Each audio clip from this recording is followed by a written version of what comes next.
ঘর হচ্ছে পবিত্র স্থান, তাই ঘর বাড়ি সবসময় পরিষ্কার পরিচ্ছন্ন রাখা কিন্তু দরকার। জানো তো, প্রতিদিনের কিছু ছোট ছোট অভ্যাস পারে কিন্তু আমাদের ঘর বাড়িকে পরিষ্কার পরিচ্ছন্ন রাখতে, বা ছোট ছোট জিনিস যদি আমরা ফলো করি তাহলে কিন্তু আমাদের ঘর বাড়ি পরিষ্কার পরিচ্ছন্ন আমরা রাখতে পারি।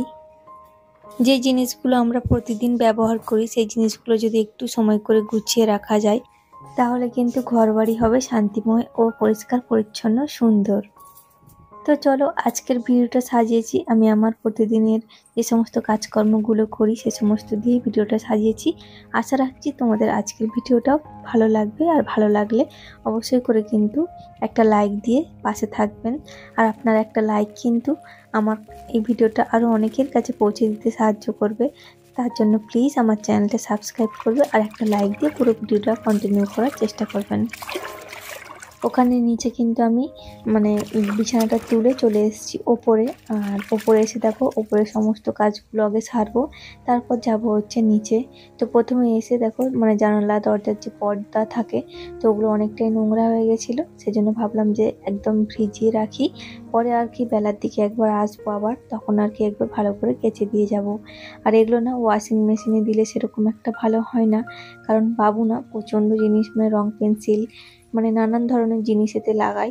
তো সেজন্য ওটা ভিজিয়েই রাখি, যখন কাচা হয় ভিজিয়ে রাখার পর আবার যখন 1 ঘন্টা 1.5 ঘন্টা পর আবার ধুয়ে দিই আর কি। একটা যে সাবান আছে, তো চাকুলিয়া সাবান দিয়ে ঘষে আবার পরে ওটা ধুয়ে নিই। তো চলো, ওদিকে কিন্তু জামা কাপড়গুলো আমার মেলা হয়ে গেছে।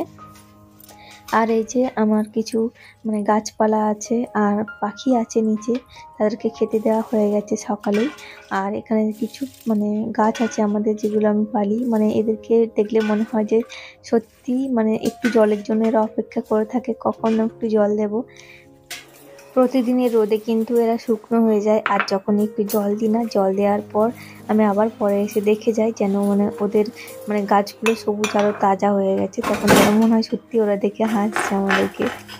আর এই গাছগুলো যে লাগানো হয় না, এদের মধ্যে যদি একটাও কোনো ফুল আসে তো সেটা দেখে যে মনে কি শান্তি লাগে সেটা বলে বোঝানোর নয়। যারা গাছ লাগাও জানো যে টবের মধ্যে যদি একটা ফুল ফোটে, এত কষ্টের পর প্রতিদিন জল দেওয়া, দেখাশোনা করা, তার মধ্যে যদি একটা ফুল ফোটে না, মনটা সত্যি খুব ভালো হয়ে যায়, শান্তি পায়, শান্তি লাগে যেন। তো চলো, ওপরে তো জামা কাপড়গুলো মিলে দিয়ে এসেছি। মিলে দিয়ে আসার পর এই যে দেখো, এসে আমি বাসনপত্রগুলো আগে ধুয়ে নিচ্ছি, যেগুলো চা খাওয়া হয়েছে।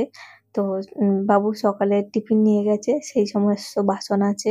তারপর চা খাওয়া হয়েছে, সেই বাসনগুলো আছে। তো ভাবলাম যে আগে মেজে নিই, মেজে ধুয়ে পরিষ্কার করে নিই, তারপর হচ্ছে আবার টিফিন বানাতে হবে। তো সকালটা হলে তো কাজের আর শেষ থাকে না, এটা ওটা সেটা করতে কিন্তু দিন চলে যায়।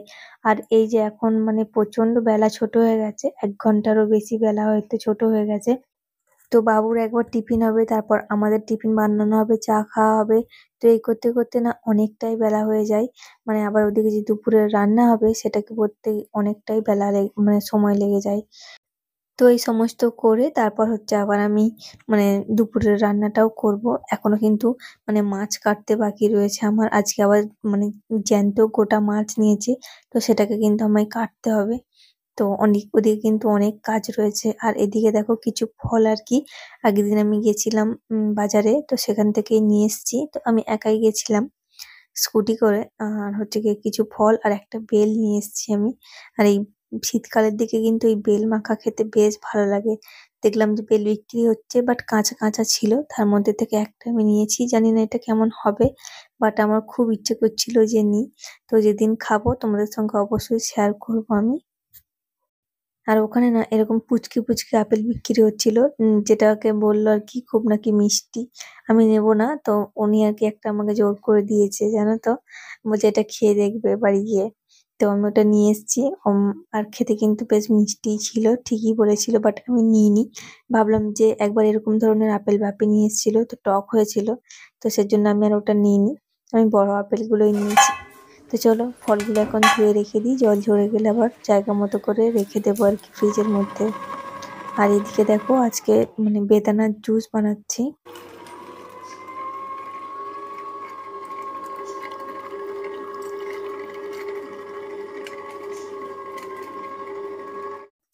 যেহেতু আমাদের খেতে খেতে 4টে নাগাদ বেজে যায়, বাবু আসার পর 3:30 আসে, তারপর আমরা 4টের সময় খাই।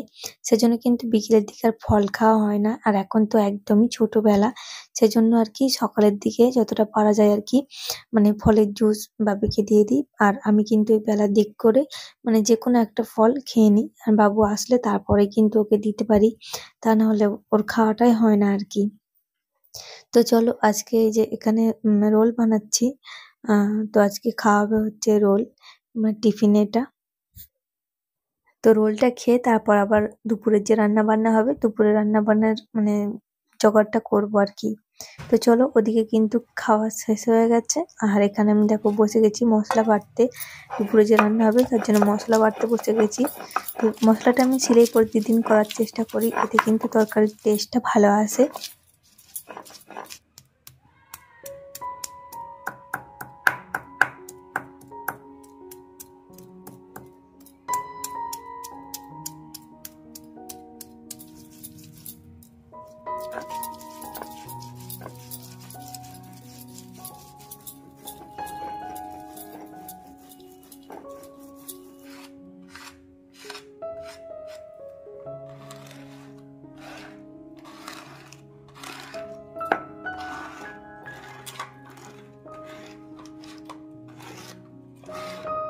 ওদিকে কিন্তু আমার মশলা বাটা কমপ্লিট হয়ে গেছে, আর এদিকে দেখো আমি কিন্তু সমস্ত মানে রান্নার জন্য কেটে কুটে ধুয়ে মাছ টাছ মানে করে সমস্ত কিছু কিন্তু রেডি করে নিয়েছি। আর আজকে হবে একটু খাসির মাংস, তার সঙ্গে বাবুর জন্য থাকছে মুরগির মাংস, আর আমাদের হবে হচ্ছে মানে কাতলা মাছ, তার সঙ্গে অল্প একটু চিংড়ি মাছ দিয়ে আর কি তরকারি বানাবো। সমস্ত কিছু কিন্তু আমি রেডি করে নিয়েছি হাতের সামনে। আর হাতের সামনে রেডি করে নিলে কিন্তু মানে রান্না করতে বেশ সুবিধেই হয়। আর এই চিংড়িগুলো দেখছো ঘুষো চিংড়ি, এগুলো খেতে কিন্তু আমার ভীষণ ভালো লাগে এমনি চিংড়ি মাছের থেকে। তো এই মাছ দিয়ে আজকে টক বানাবো, আর একটা সবজি বানাবো আর কি। তো দেখো টকটা আমার রেডি হয়ে গেছে। আর আজকে তোমাদের সঙ্গে না সেরকম ভাবে কিন্তু কোনো কিছু রান্না শেয়ার করতে পারলাম না, কারণ অনেকটা যেহেতু লেট হয়ে গেছিল, সেজন্য তোমাদের সঙ্গে রান্নাটা শেয়ার করা হলো না। তো কি কি রান্না করেছিলাম দেখো, ওদিকে হচ্ছে মূলো শাক ভাজা, তার সঙ্গে একটা ডাঁটার তরকারি, এদিকে বাবু রয়েছে চিকেন, আর এদিকে তো মাটন দেখলেই, আর ওদিকে রয়েছিল টক। আর এখানে দেখো ভাতটা আমি লাস্টে করেছি, গরম গরম ভাত কিন্তু এখন মা বেড়ে দিচ্ছে সকলের জন্য। আর আজকে বারটা ছিল হচ্ছে তোমার রবিবার, তোমাদের সঙ্গে একটা রবিবারের ব্লগ শেয়ার করছি আমি। তো সময়ের অভাবে কিন্তু আমার সেরকম ভাবে ব্লগ দেওয়া হচ্ছে না, তো সেজন্য ব্লগগুলো জমে যাচ্ছে। ভাত খেয়ে এখন কিন্তু মানে বেরিয়ে পড়েছি তোমার দাদা ভাইয়ের আমি একটা নার্সারিতে যাওয়ার উদ্দেশ্যে। তো দেখো তোমার দাদা ভাইয়ের আমি কিন্তু বেরিয়েছি, আর বাবু আছে বাড়িতে, ওকে বললাম যে যাওয়ার কথা, বাট ও বললো না আমি যাবো না, সেজন্য আমি আরও চলে এসেছি। আর আমরা এখানে দেখো নার্সারির এখানে সামনে এসে দাঁড়িয়েছিলাম, আরও কয়েকজন এসছে আমাদের মতো যারা আর কি গাছ কিনতেই চায়, বাট তখন নার্সারিটা খোলেনি। তারপর ওখানে নাম্বার দেওয়া ছিল, তো নম্বর থেকে ফোন করলাম, বললো আসছে আর কি। তারপরে যে এখানে প্রচন্ড মানে প্রচুর গাছের চারা ছিল, যেখান থেকে আমি কিছু চারা নিয়েছি, সেগুলো তোমাদেরকে আস্তে আস্তে দেখাবো কি কি চারা নিলাম। বাট এখানে খুব বেশি বড় চারা ছিল না, আমি কিন্তু এই নর্মালি এই ছোট ছোট চারাই নিয়েছি, জানি না কতটা কি করতে পারবো। তো একবার ফার্স্ট টাইম নিয়ে দেখি কিরকম হয়। তো চলো এখানে থেকে নিয়ে আবার তোমাদের সঙ্গে বাড়িতে গিয়ে দেখা হবে কি কি গাছ নিলাম। দেখো এখন বাজে 9:15, আর বাবুকে তাড়াতাড়ি ঘুম পাড়িয়ে দিয়েছি, ঘুমিয়ে গেছে, কালকে তো স্কুল আছে। আর আমি এখন যাবো হচ্ছে যে গাছগুলো নিয়ে এসেছি ওই গাছগুলো খুলবো আর কি। তো চলো যাই। তো এই যে এখন আমি আর তোমার দাদাভাই যাচ্ছি হচ্ছে ওপরে গাছগুলো খুলবো বলে, আমাকে একাকে ভয় লাগছে, ওই জন্য ওকে নিয়ে যাচ্ছি সঙ্গে। তো চলো তোমাদেরকে খুলে দেখাচ্ছি কি কি গাছ এনেছি, মানে গাছ বলতে চারা নিয়েছি। এই যে দেখো সব এরকম ছোট ছোট ফুল চারা, তো এগুলো এখন পেপারে বাঁধা আছে, খুলতে হবে একটা একটা করে, খোলায় এখন মুশকিল। অনেক টাকারই মানে চারা নেওয়া হয়ে গেছে, দেখি কতটা কি করতে পারি। এই যেগুলো গাঁদা গাছ সেগুলোকে আর কি এরকম বের করে শিশিরে দিয়ে রাখতে বলেছে, তারপর মাটি শুকনো করে আমি সারও নিয়ে এসেছি ওদের, তোমাদেরকে দেখাচ্ছি। তো ওই সার দিয়ে ভালো করে মাটিটা আগে মানে একসঙ্গে মিক্স করতে হবে, মাটিটাকে রোদে শুকনো করতে হবে। তো তারপর ওর সঙ্গে আর কি মিশিয়ে টবে লাগাতে হবে। তো দেখা যাক, অনেক দিনই পেরিয়ে গেছে, নার্সারিতে যাব করে যাওয়াই হচ্ছিল না। কীরকম কী হয়, যদি ভালো হয়, গাছগুলো ভালো আসে, তাহলে আবার পরে যাব। এখন আপাতত এগুলোকেই যত্ন করি। কি সুন্দর দেখো, ছোট্ট ছোট্ট একদম, মানে কিরম ছোটো ছোটো খুঁড়ির মতো আর কি, কাপ টাইপের দেখতে। এর মধ্যে গাছগুলো রয়েছে।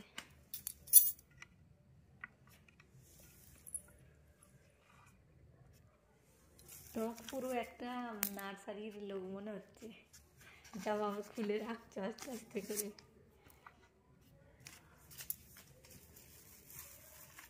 তো এখন তোমাদের দাদাভাই আমাকে হেল্প করছে। তো আসার পরে তো মানে ধরুন দেখানো হলো, বাবুর একটা প্রজেক্ট করার ছিল, প্রজেক্টটা করছিলাম। ও তারপর ওর প্রজেক্টটা হয়ে যেতে ওকে খাওয়ানো হলো, ও খেলো, তারপর ও ঘুমিয়ে গেছে। এখন তো 9টা 15 বাজে, দেখলেই আসছে এখন।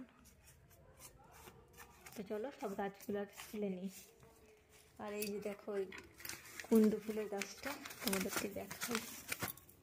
এটা আর কি সবসময় ডিসেম্বরের দিকে নাকি বেশি ফুল দেয়, সাদা সাদা।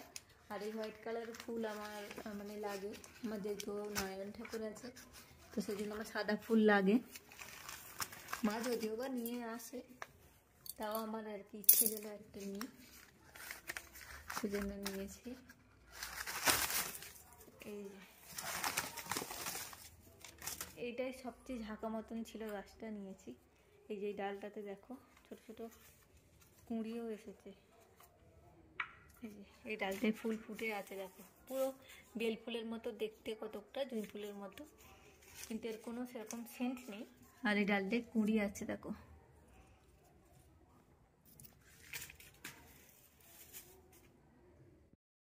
তো এই যে দেখো, সব গাছগুলো আমার সাজানো হয়ে গেছে, দুটো এরকম ট্রের মধ্যে সাজিয়েছি।